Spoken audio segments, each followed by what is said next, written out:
Hi guys, welcome back to my channel. ఈరోజు నా స్టైల్లో అరటికాయ ఫ్రై ఎలా చేస్తారో చూపిస్తాను, చూసేయండి. దానికోసం స్టవ్ మీద అయితే నేను ఎందులో అయితే ఫ్రై చేసుకోవాలనుకుంటున్నానో ఆ ప్యాన్ అయితే పెట్టుకున్నాను. ఆయిల్ కూడా యాడ్ చేసుకున్నాను. అరటికాయ ముక్కలు చూసారా, అందరూ రౌండ్గా కట్ చేసుకుంటారు కదా. నేను ఇంకా అలా రౌండ్గా కాకుండా ఇలాగైతే ముక్కలుగా అయితే కట్ చేసుకుని వెరైటీగా ట్రై చేద్దామనుకున్నాను. ఇంకా పచ్చిమిరపకాయలను కూడా అయితే కట్ చేశాను, అవి కూడా ఆయిల్లో వేసాను. అలానే ఎల్లుల్లిపాయలు కూడా, కరివేపాకు కూడా వేసి అవన్నీ మంచిగా ఫ్రై అయ్యేంత వరకు ఫ్రై చేసుకొని, ఇంకా ఎండుమిరపకాయలు జీలకర్ర అయితే లాస్ట్లో యాడ్ చేశాను, ఎందుకంటే ఫస్ట్ వేస్తే మాడిపోతాయి కాబట్టి. ఇంకా ఈ తాలింపు అంతా బాగా అయితే కలుపుకున్నాను.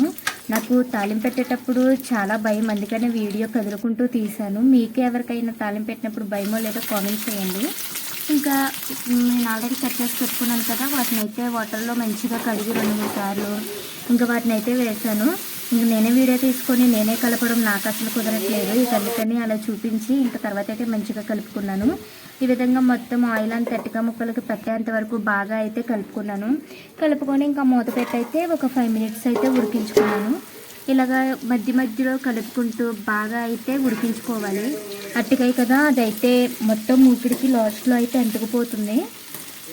ఇంకా మంచిగా కలపడం అయితే కుదరట్లేదు. నేను కదుపుతుంటే ఆ గిన్నె కూడా కదిలిపోతుంది. ఇంకా సరే అని వీడియో పక్కన పెట్టేసి మంచిగా అయితే కలుపుకొని ఒక 5 మినిట్స్ ఆగిన తర్వాత మళ్ళీ ఓపెన్ చేసి చూసి ఫ్రై అయినాయి అనిపించిన తర్వాత నేనైతే సాల్ట్ అయితే యాడ్ చేసుకున్నాను. ఫ్రై కదా, కొంచెం తక్కువ అయితే యాడ్ చేసుకోవడం బెటరు. ఇంకా మంచిగా అయితే యాడ్ చేసుకొని అరటికాయ ముక్కలకి బాగా కలిపేంత వరకు అయితే మంచిగా కలుపుకోవాలి. చూసారా, అడుగునైతే చాలా అంటుకుపోతుంది. ఇంకా వాటిని అయితే మంచిగా గీకుతూ నేను మంచిగా అయితే ఫ్రై చేసుకున్నాను. ఇంకా మూత పెట్టాను. అది ఉప్పు అనేది మంచిగా ముక్కలకైతే బాగా పట్టేలాగా. మంట అయితే మనం హై ఫ్లేమ్లో అస్సలు పెట్టుకోకూడదు, చాలా లో ఫ్లేమ్లో అయితే పెట్టుకోవాలి. నేను ఇంకా బాగా లో ఫ్లేమ్లో అయితే పెట్టి అరటికాయ ముక్కల్ని మధ్య మధ్యలో కలుపుతూ అంటుకోకుండా మంచిగా అయితే బాగా కలుపుకుంటూ వేయించుకున్నాను. ఇంకా ఇలా వేగిపోయి అనిపించిన తర్వాత నేను ఇంకైతే కారం అయితే యాడ్ చేసుకుంటున్నాను.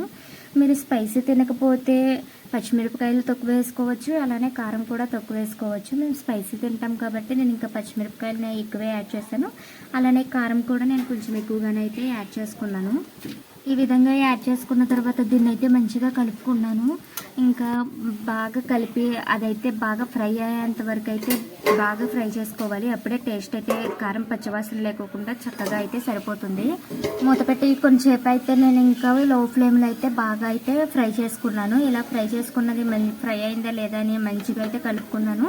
టేస్ట్ అయితే చూసాను, నాకు కొంచెం సాల్ట్ అయితే తక్కువ అనిపించింది కాబట్టి ఇంకొంచెం నేనైతే సాల్ట్ యాడ్ చేశాను. ఆ వీడియో అయితే నేను షూట్ చేయడం అయితే మర్చిపోయాను. ఇంకా మీరు కూడా మంచిగా టేస్ట్కి సరిపడా సాల్ట్ అవన్నీ మంచిగా యాడ్ చేసుకొని బాగా ఫ్రై చేసుకోండి. చూసారు కదా, అరటికాయ ఫ్రై అయితే రెడీ అయిపోయింది. వీడియో నచ్చితే లైక్ చేసి మన ఛానల్ని ఇప్పటివరకు ఎవరైనా సబ్స్క్రైబ్ చేసుకోకపోతే తొందరగా వెళ్ళి సబ్స్క్రైబ్ చేసుకొని సపోర్ట్ చేయండి. Thank you for watching. Bye bye.